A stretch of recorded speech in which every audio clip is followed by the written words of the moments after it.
apart. Mentally, I love you to death, and I mean that shit. Literally, remember when I took that bullet for you at the Krispy Kreme? Now that's true love, but now it's fucked up, cause something unexplainable that came in between us. I try to rewind and pull myself together, but it's hard when my mood always change like the weather. And it's hard when all I wanna do is be with you, but the same thing that made you stay made you lead a dude. Like when I stopped calling and you stopped calling, will I reminisce over you, my God? It's when I stop calling and you stop calling, will I reminisce over you, my God? It's when I stop calling and you stop calling, will I reminisce over you, my God? It's when I stop calling and you stop calling. I miss you like a whole lot.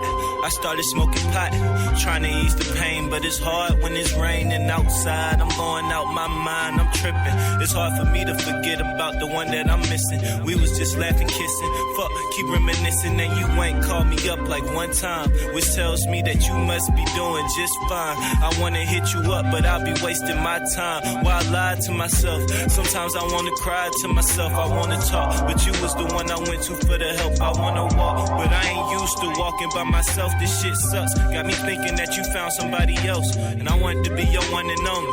Now I'm at this restaurant all by my lonely. You fucking fake bitch, damn, you so fucking phony. But I'd pick up if you just decide to call me just once, like when I stop calling and you stop calling, will I reminisce over you, my God? It's when I stop calling and you stop calling, will I reminisce over you, my God? It's when I stop calling and you stop calling, will I reminisce over you, my God? It's when I stop calling and you stop calling, will I reminisce over you?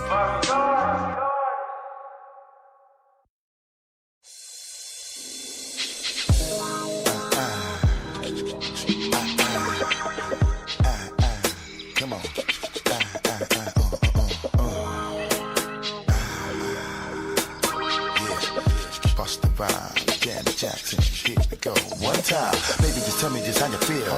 We living it and just giving it to you real, baby, come on. Every time we crossing the borderline, we giving it to you, making you feel fine. Turn the heat up, better believe we gon' shine. Make your body wine, baby, the pleasure is all mine. To my people who you regulating the dance floor. Better step to your business and handle yours, how we do it. Making your people just wanna bounce and get busy because you know that we always hit you off. What you say? You wondering why you feeling 404-382-0338. You can also email me at DougStewartShow.com. So during the break, I looked it up, man. Sickle cell, life expectancy. And it's crazy, man. So Prodigy died at 42 years of age on yesterday.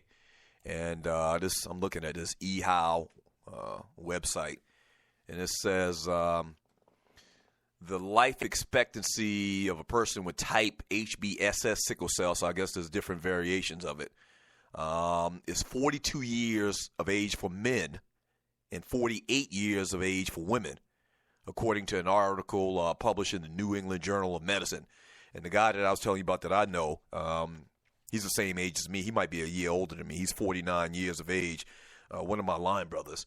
We went to, and you're listening to the Doug Stewart Show, we went to Daytona. I remember we were neos, so this was 91. Because we missed Daytona because we were still online in 1990. But in 91, we went to Daytona. We took a bus.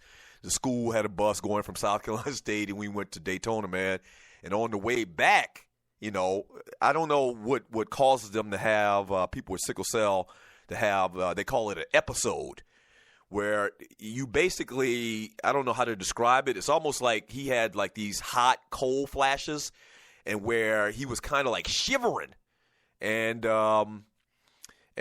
he came out of it, man. We had to divert the bus and took him to the emergency room, man.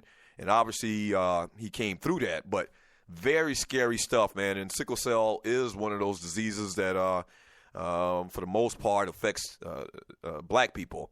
And so real tough stuff right there, man. And we probably got some people to listen to the show to have the sickle cell trait. And so definitely praying for Prodigy and his family and people with that disease. The Cleveland Cavaliers, man, remain seriously interested in trading for Chicago's Jimmy Butler or Indiana's Paul George, but have encountered some significant hurdles in trying to make both of them happen, or either one of them happen. Tuesday, it came out that the Cavs have been notified that Butler hopes to stay with the Bulls and would be reluctant to commit his long-term future to Cleveland. Well, here's why. Because there's no, evidence that LeBron James is going to stay. So Jimmy Butler doesn't want to go and play with LeBron James for a year, be stuck into a contract. LeBron James leaves to go play for the Los Angeles Lakers. I'm not saying that's going to happen. And that's just out there. I'm not saying, wait. Hold on a second. Let me talk. I'm not saying that's going to happen, but that's out there. The man don't want to leave Chicago, his hometown, and go play for the Cleveland Cavaliers and live in Cleveland, Ohio. No disrespect. My wife's family is from that area. But that's part of the reason, I'm sure. When it comes to Paul George, though, it was reported Tuesday that the Pacers have begun trade talks with L.A., who overwhelmingly ranks as Georgia's preferred destination as this free agency looms in the summer of 2018. I think by the end of the day, we are going to have word that they have worked out a deal for Paul George. See, because you got a bunch of different things that come into play in this Paul George sweepstakes. One, he's going to be a free agent at the end of next year. He's already told the Indiana Pacers that he's not going to stay with that organization in that city. He has already said that he wants to go play for Los Angeles. He's from California. And so the Pacers right now, probably knowing that the Lakers want to make this move, that they want Paul George and that they're building for the future. And Paul George, in relative terms, is a young guy who's probably got another 7 or 8 more years of top-notch basketball in him. I think they're going to make a deal. Like, the Pacers would be crazy not to try to make a deal. They lose actually a little bit of their leverage because George has said that he wants to play for the Lakers and that he wants or that he's going to leave Indiana. So they've lost a little bit of leverage, but the Pacers got some leverage in the fact that they're making a deal or trying to make a deal with the team that the player says he wants to go and play for. And so it's kind of like doing him a favor to make a deal with the Lakers. If they didn't want to do him a favor, if they left with bad blood or whatever, the Pacers try to make a deal with Sacramento or somebody like that. Nah, the dude's done right by them. He was a great player for many years there in Indiana. 4-time All-Star, I believe it was, the number I saw. And the guy wants to go home and play for the Lakers. Do the man a solid, cut a deal with the Lakers, and let the Lakers get back to being on top.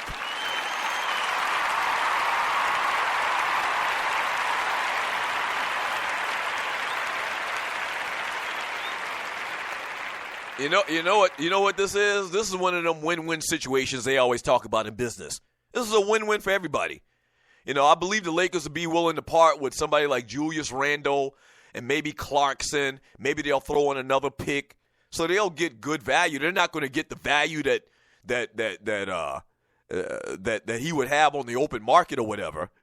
But yeah, you can live with trading away Julius Randle and Clarkson. You can put in Larry Nance, who I continue to say I love Larry Nance's game. Go ahead and put Larry Nance in there, power forward, and you good. You Gucci, And the Pacers get a couple of picks. They don't get left hole in the bag with their pants down and whatnot. They get a little bit of value for a guy. They move on. They got cap space to go ahead and put in another big-name free agent. Maybe they let Paul George go, but they can bring in somebody else that's going to demand a high price on the open market once again. I just think it's going to happen. I think it's going to happen. I think that deal is going to happen. It makes too much sense not to happen. So we'll see. From Sidney Jackson, he says Tupac was sick of that East Coast arrogance. He cut them dudes to the bone. He went past the white meat.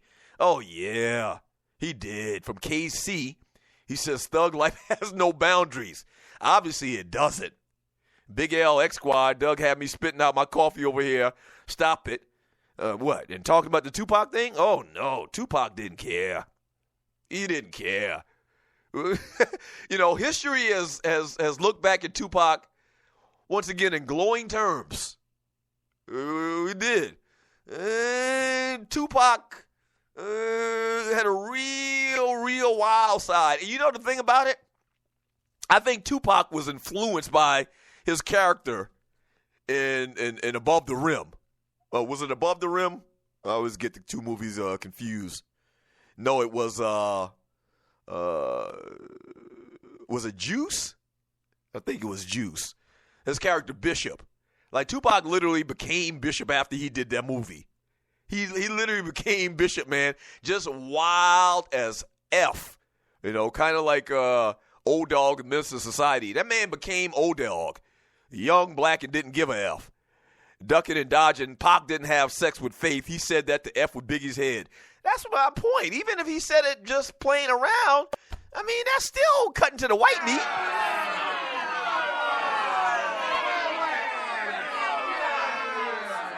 Nah, you don't go there. You don't go there. Even if you warn with a cat, why would you say something like that?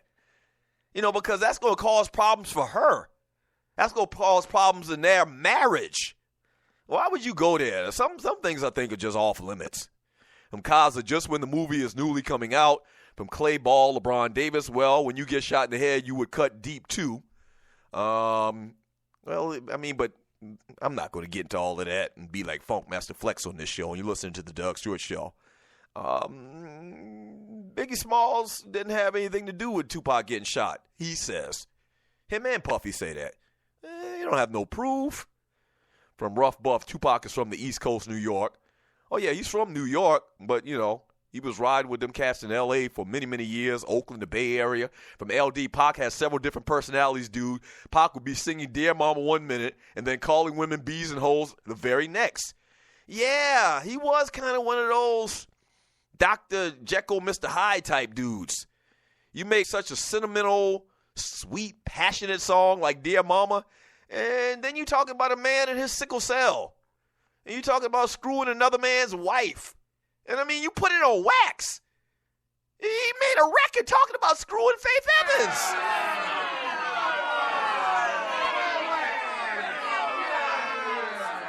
Oh, man, that cat was off the chain.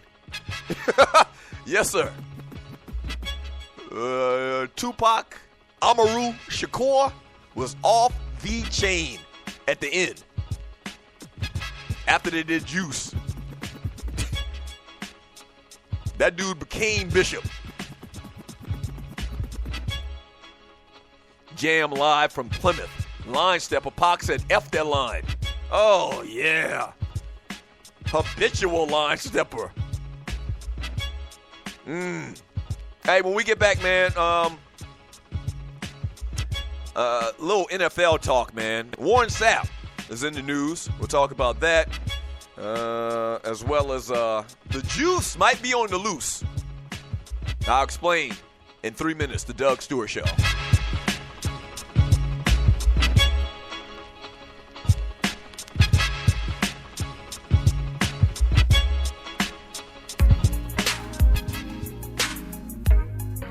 This man Deli on.